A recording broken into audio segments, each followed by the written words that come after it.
Here we are on Friday, December 3rd. Hard to believe we're already in December. And Debbie and I were just talking about the fact that we began this podcast together the 11th, I believe, of January, wasn't it? And we are now on episode what? 230. 230 episodes into the podcast. And I thought this would be a good kind of special edition in which I think about what we're doing, why we're doing it, why we started it, where we're going. The country's in a very difficult place. And so I want to think about what this podcast can accomplish as part of the other work we're doing, the books, the movies, and so on, to really advance the debate and help our side and help you. It was actually Debbie's idea for the podcast. She, deserves all the credit for coming up with the idea. And honestly, I was initially skeptical. I was skeptical both because this was kind of a new thing. I like to try to be the best at what I do, the best writer, the best movie maker, the best everything. And so I'm like, well, I probably can't be the best podcaster also, so why do it? It's kind of my sensibility. Debbie's like, no, I think it's a great idea. It's COVID. We're kind of in shutdown mode. You're not speaking as much as you used to. So suddenly an idea that would otherwise have seemed impractical. In fact, I was typically on the road almost half the month. Suddenly I realized I can pull this off, and why not give it a try? Now, we went to Salem Media. I knew Ed Atzinger, the head of Salem, and so I just sent him an email saying, hey, Ed, would you be interested if I wanted to do a podcast? And right away, he's like, yeah, Dinesh. He goes, would love to do it. In fact, it's got me thinking, and we'd like to create a sort of Salem Podcast Corporation, bring in some other people to do podcasts. And so Salem jumped on this and agreed to be our sort of partner and sponsor. And this is important because Salem does they sell the ads. And so they make the podcast viable. Otherwise, literally, it would be Debbie and me selling ads on the phone, which would not be, not be a pretty sight. Especially not Debbie. Debbie is the worst salesman in the world. I have to quote you, the ad rates, they're $1,500 per ad. Ooh, that sounds like a lot. How about if we make it 1,000? Ooh, that sounds like a lot. How about if we make it 300? Okay, that's okay. We'll just throw in a few free ads and see if you get some customers. So needless to say, this podcast would be flat on its back if we had approached it that way. Now, I think an early decision we made with the podcast was, Salem wanted to know, do you want to do this podcast like weekly, like on a Saturday in conjunction with all the rest that you do? And we made the decision early on. We said, you know what, if we're going to do it, let's just kind of dive into the water and the deep. So let's go with a daily podcast for about an hour and go the whole hog. And Salem was skeptical. They're like, sure, you can do this? You think you can pull this off? And we're like, yeah, if we're going to do it, we're going to do it. And so we decided to take the bull by the horns, to go full force with it. And we have. In thinking about what kind of podcast I wanted to do, I kind of scoped around to see what other people were doing. And I realized that a lot of podcasts are similar, by the way, to a lot of talk radio, similar to a lot of TV shows that you get on cable channels. I would call them affirmation podcasts. And what I mean by affirmation podcasts is essentially people are saying things that they want the audience to affirm. They're saying things that they believe and you believe. And the idea is that you're happy to have somebody out there saying it. It's a way of almost echoing what you believe, but you're maybe busy and working and not in a position to articulate your beliefs into the public square. So you're glad someone else is doing it sort of with you and for you. But typically with a lot of shows and a lot of podcasts and so on, you listen, but you don't learn. You listen because you're glad to have someone doing it. I wanted to do, my podcast has an affirmation element. I do kind of my Dineshian rants or my Dineshisms, as some people call them. But I also like to introduce a wide range of ideas. My own work has been, over the years, very interdisciplinary.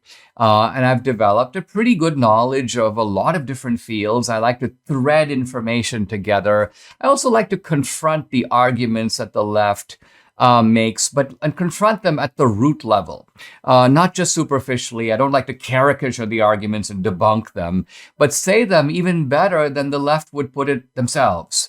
And then if you can refute the argument at that level, then you've really knocked down their worldview. You really expose the hollowness of their ideas. When we started the podcast, I must say for the first month or so, it was, well, Hadi, what would you call it? I mean, a little traumatic on Debbie. And we were putting in really long days. I think part of it was that we would just had to learn everything from scratch. And also I was kind of, I was doing a podcast that would often go 70, 80, 90 minutes. And Debbie's like, this exceeds the human attention span. There's a reason that the classroom is 40 minutes long. You don't want to have people like comatose and palpitating at the end because they've just been through this experience. So over time, I've realized that the ideal length for the podcast is, 45 minutes, 46 minutes. I time it at about 46 minutes. With the ads then dropped in on top of that. So the podcast comes in under an hour. And we've now kind of hit our groove. Doesn't take us the, 12-hour day or 14-hour day anymore. By and large, our schedule is I think about what the issues are of the day. And then at night, I pick an article here, a clip there. I'll make a note or two. Oh, but everybody got all the papers everywhere and every table. Debbie has a standard domestic complaint about my strewn papers, which, at times have found their way into all the different rooms of the house. I've now imposed certain types of discipline. I only trash about 4 rooms, not all of them anymore. The podcast, look, it's the first time I've had a regular forum. If I look back on my career, I write books, I do speeches, I've done the movies, but those are episodic from time to time. And I haven't had a sort of daily platform. And what's cool about the podcast is it allows me to react and to interpret things as they are happening in real time, so to speak, and on a daily basis, 5 days a week. And so it's fun. I'm enjoying it. I hope you are too. The one thing that has made us bristle and the one thing that we are just so infuriated about is censorship. The fact that we constantly have to watch what we say. We constantly have to ask, is this going to get us banned? Is this going to get us censored? And this is just a debilitating and horrific way to have to operate.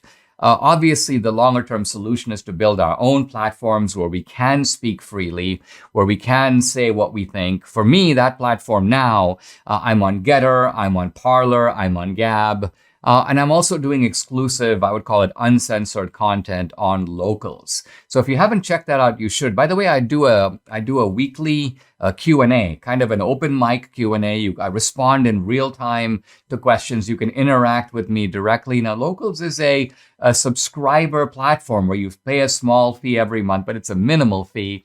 The other thing you can do is check it out, and you can be a member and decide then if you want to subscribe or not. But check it out. That website, by the way, is just dinesh.locals.com, dinesh.locals.com.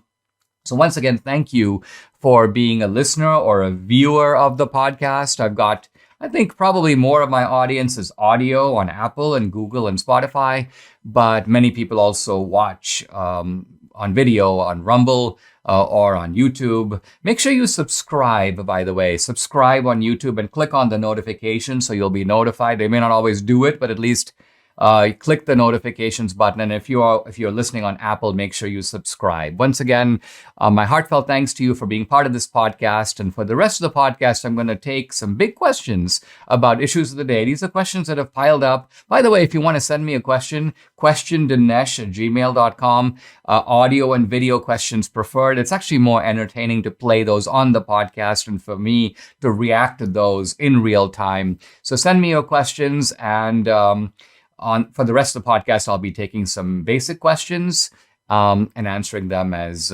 candidly as I can.